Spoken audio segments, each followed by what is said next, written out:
Good morning student. आज हम start कर रहे हैं पाठ 18 ब्रज माधुरी।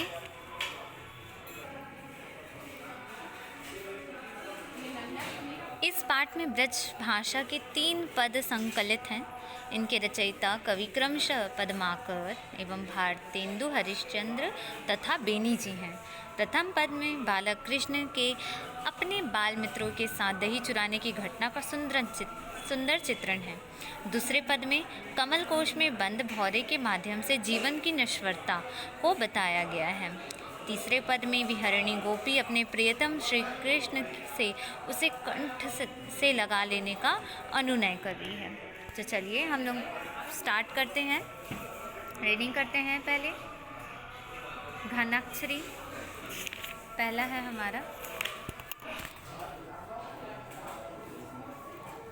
चीते चीते चारों ओर चौकी चौकी पर त्यों ही, जहाँ तहाँ जब तब खटकत पात है।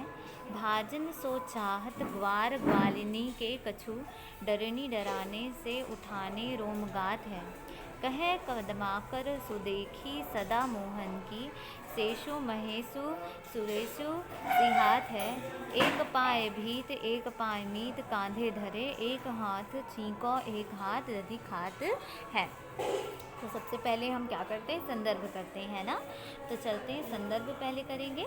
प्रस्तुत पद्यांश हमारी पाठ्य पुस्तक छत्तीसगढ़ भारती के ब्रज माधुरी नामक पाठ से लिया गया है। इसके कवि पद्माकर जी हैं। प्रसंग: इस पद्यांश में कवि ने बालक कृष्ण द्वारा दही चुराने की घटना का सुंदर चित्रण किया है।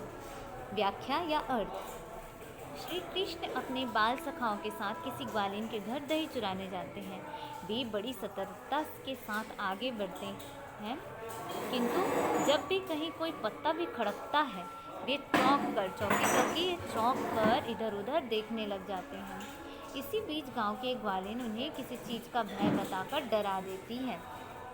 ठीक, क्या कर देती है? डरा देती है। इससे उनका पूरा शरीर रोमांचित होता है और वे वहाँ से भाग जाते हैं।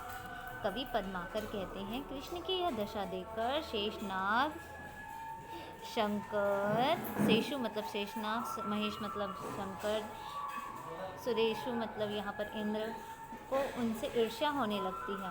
ग्वालिन के घर पहुंचकर सीके तक पहुंचने के लिए बाल कृष्ण अपना एक पैर दीवार पर और अपना दूसरा पैर अपने मित्र के कंधे पर, कांधे मतलब कंधे पर रखते हैं। फिर वे एक हाथ से छीके मतलब सिंक जिसमें दही रखाई है पकड़कर दूसरे हाथ से दही निकाल कर खाने लगते हैं। दूसरा पद्यांश देखेंगे। यहाँ पर 4 लाइन की जो आप लोगों का पद्यांश है, जिसे लिखा है बेनी जी ने। पंकज कोस में भृंग फंस्यो, करता अपने मन यो मंसूबा। होइगो प्रात उएंगे दिवाकर, जाऊंगो धाम पराग ले खूबा। बेनी सो बीच हियो और भय नहीं काल को, ध्यान न जान अजूबा। आए गयम्ब चबाए लियो, रही गो मन ही मन यो मंसूबा। तो इस पंक्तियों के माध्यम से बेनी जी जीवन की नश्वरता को बता रहे हैं ना। तो संदर्भ है कि प्रस्तुत पद्यांश हमारी पाठ्य पुस्तक छत्तीसगढ़ भारती के ब्रज माधुरी नामक पाठ से लिया गया है। इसके कवि बेनी जी हैं। प्रसंग: इस पद्यांश में कवि ने कमल कोश में फंसे भौरे के माध्यम से जीवन की नश्वरता को बताया है। अर्थ: सूर्यास्त होने पर कमल दल के संकुचित हो जाने पर एक भौरा उसके कोश में फंस जाता है, क्योंकि सूर्य के अस्त हो जाने से कमल जो होता है उसकी जो पंखुड़ियाँ होती हैं वो बंद हो जाती हैं। उसमें क्या हो जाता है, एक भौरा फंस जाता है। वह मन ही मन ये सोचने लगता है कि कल अगर जब प्रार्थना होगी, तब जब सूर्योदय होगा तो कमल पुनः विकसित होगा, पुनः खिलेगा, तो मैं यहाँ से बहुत सारा पराग लेकर अपने घर को चला जाऊँगा, अर्थात वहाँ से उड़ जाऊँगा। बेनी जी कहते हैं कि इसी बीच एक और ही घटना घट जाती है। उसमें कोई अचरज नहीं है कि उस भौरे को काल अर्थात अपनी मृत्यु का ध्यान ही नहीं है। वहाँ पर एक हाथी आता है, वह पूरे कमल को क्या कर देता है, चबा जाता है, जिसके अंदर वो भौरा बंद था। इस प्रकार उस भौरे की इच्छा उसके मन में ही धरी रह जाती है, वह काल के गाल में समा गया आता है। ठीक है, तो वैसे ही हमारा जीवन है, हमें भी नहीं पता कि हमारा काल, हमारा मृत्यु कब हो जाए या कब आ जाए, है ना। आखिरी पंक्ति है, सखी हम काह करे कित जाए, बिनु देखे वह मोहिनी मूर्ति नैना नाहि अघाय, बैठत उठत शयन सोवत निस चलत फिरत सब ठौर, नैनन ते वह रूप रसीलो टरत न एक पल और, सुमिरन वही ध्यान उनको ही मुख में उनको नाम, दूजी और नाही गति मेरी बिनु मोहन घनश्याम, सब ब्रज बरजो बरिजन खीजो हमरे तो अति प्राण, हरिचंद्र हम मगन प्रेम रस सूझत नहीं ना आन। तो इन पंक्तियों के माध्यम से सखी के मन में जो कृष्ण के प्रति प्रेम भाव है उसका वर्णन किया गया है ना।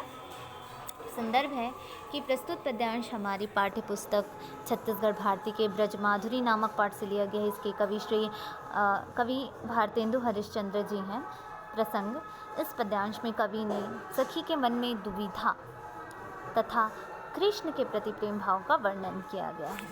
अर्थ, नायिका अपनी सखी से मन की दुविधाओं का उल्लेख करती हुई कहती है, मतलब एक जो नायिका है वो अपनी मित्र से, सखी से बोल रही है, अपने मन में जो भी चल रहे भाव से प्रकट करते हुए बोल रही है कि सखी मैं क्या करूं, कहाँ जाऊं, कृष्ण के मोहनी मूरत को देखे बिना मेरे नैन नहीं भरते हैं, बैठते उठते सोते जागते चलते फिरते सब जगह उनका रूप देखने को तरसता है, एक पल के लिए भी नेत्र उनके ध्यान से नहीं हटता है, हर समय मन में श्री कृष्ण का ही नाम होता है, कृष्ण के बिना मेरी दूसरी कोई गति नहीं, मैं सभी ब्रजवासी तथा परिवार के लोग मना करते हैं, खींचते हैं।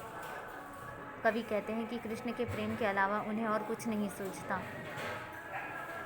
इस तरीके से जो एक नायिका है वो अपनी सखी को, अपने मित्र को अपनी दुविधा प्रकट कर रही है, जो कृष्ण के प्रति उनका जो प्रेम है, उनके प्रेम का भाव है, वह बता रही है कि सिवाय श्री कृष्ण के उन्हें और कुछ सूझता ही नहीं। इसके साथ ही ये पाठ आपका यहीं ख़त्म होता है। आप शब्दार्थ अच्छे से पढ़ लेंगे, लिख लेंगे, शब्दार्थ आपके परीक्षाओं में आ सकते हैं, और शब्दार्थ अगर आप पढ़ेंगे तो इसमें से आपको जो कठिन शब्द हैं वो भी आपको समझ में आ जाएंगे। Thank you student, have a nice day.